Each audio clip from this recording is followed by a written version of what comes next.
எடப்பாடி பழனிசாமி அவர்கள் ஒரு ட்விட்டர் பதிவு ஒன்று பண்ணியிருந்தாங்க. அதற்கு தங்கம் தென்னரசு ரிப்ளை பண்ணுறேன் அப்படிங்கிற பேரில் சவுக்கு சங்கர் கிட்ட மாட்டியிருக்காரு.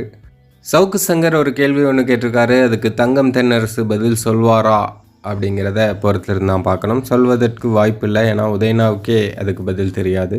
சரி, முதல்ல எடப்பாடி பழனிசாமி அவர்கள் என்ன சொன்னாங்க அப்படிங்கிறத பார்த்துட்டு அதன் பிறகு என்ன நடந்தது அப்படிங்கிறதையும் பார்ப்போம். நீட் தேர்வு அச்சத்தால் சென்னையில் தர்ஷினி என்ற மாணவி தன் இன்னுயிரை மாய்த்து கொண்டதாக வரும் செய்தி அதிர்ச்சி அளிக்கிறது. நீட் என்ற தேர்வை நாட்டிற்கே அறிமுகப்படுத்தி கூட்டணி கட்சியுடன் சேர்ந்து அதனை உச்சநீதிமன்றம் வரை சென்று வாதாடி தமிழ்நாடு மாணவர்களின் மருத்துவ கனவை சிதைத்திட அடித்தளம் இட்டதோடு அல்லாமல் ஆட்சிக்கு வந்தால் நீட் என்ற தேர்வே தமிழ்நாட்டில் இருக்காது என்று பச்சை பொய் சொல்லி ஏமாற்றிய திமுகவிற்கு தொடரும் நீட் மரணங்கள் மனசாட்சியை உறுத்தவில்லையா? திமுக ஆட்சிக்கு வந்த பிறகு 19 மாணவ செல்வங்கள் தன் இன்னுயிரை மாய்த்து கொண்டதாக செய்திகள் வெளியாகியிருக்கிறது. இந்த 19 மாணவ செல்வங்களின் உயிர்களுக்கும் ஸ்டாலின் சொல்லப்போகும் பதில் என்ன? உதயநிதியின் நீட் ஒழிப்பு ரகசியம் வெளிவர இன்னும் எத்தனை உயிர்கள் போக வேண்டும்?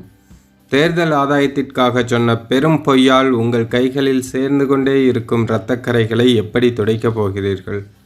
மாணவி தர்ஷினி மரணத்திற்கு ஸ்டாலின் மாடல் திமுக அரசே முழு பொறுப்பு. எனவே நீட் தேர்வு நாடகத்திற்கு ஒரு முற்றுப்புள்ளி வையுங்கள், மாணவர்களை ஏமாற்றாதீர்கள் அப்படின்னு ஸ்டாலினுக்கு ஒரு அறிவுரை கொடுத்துருக்காரு எடப்பாடி பழனிசாமி. இதற்கு தான் தங்கம் தென்னரசு ஒரு ரிப்ளை பண்ணியிருக்காரு. அவர் என்ன சொல்கிறார் அப்படின்னா, ஒன்றியத்தில் இந்தியா கூட்டணி ஆட்சி அமைத்தால் நீட் தேர்வு ரத்து செய்யப்படும் என்று மாண்புமிகு கழகத் தலைவர் உறுதியளித்திருந்தார். அதே உறுதிமொழியை திரு ராகுல் காந்தி அவர்களையும் அளிக்கச் செய்திருந்தார்.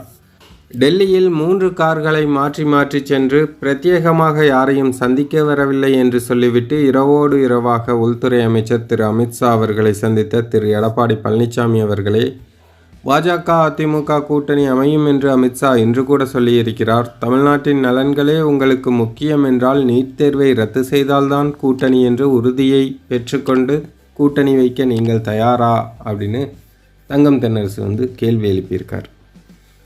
அவர் கேட்ட கேள்விக்கு இது பதில் இல்லையே அப்படின்னு சொல்கிற மாதிரி தான் இருக்குது. உதயநா பேசும்போதே சொல்லியிருந்தார், நீட் தேர்வை ரத்து செய்கிற ரகசியம் எங்களுக்கு தெரியும், திமுக வந்தால் நீட் ரத்து செய்யப்படும் அப்படின்னு தான் உதயநா பேசினார்.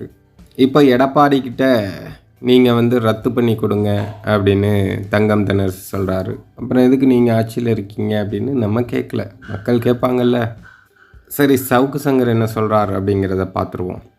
சவுக்கு திமுக வந்தால் நீட் தேர்வு ரத்து செய்யப்படும், உதயநிதி ஸ்டாலின் அப்படி பேசியிருந்தார்ல, அதை போட்டு அவர் என்ன சொல்கிறாருன்னா, இப்படி எடப்பாடியா சொன்னார், நீங்கள் தானே சொன்னீங்க, பதில் சொல்லுங்கள் தங்கம் தென்னரசு அப்படின்னு அவர் டேக் பண்ணியிருக்காரு. அவர் இதற்கு எப்படி பதில் சொல்வார்? உதயநாவுக்கே பதில் தெரியாது இல்லையா? சரி, பார்ப்போம் அடுத்து என்ன நடக்குது அப்படிங்கிறத.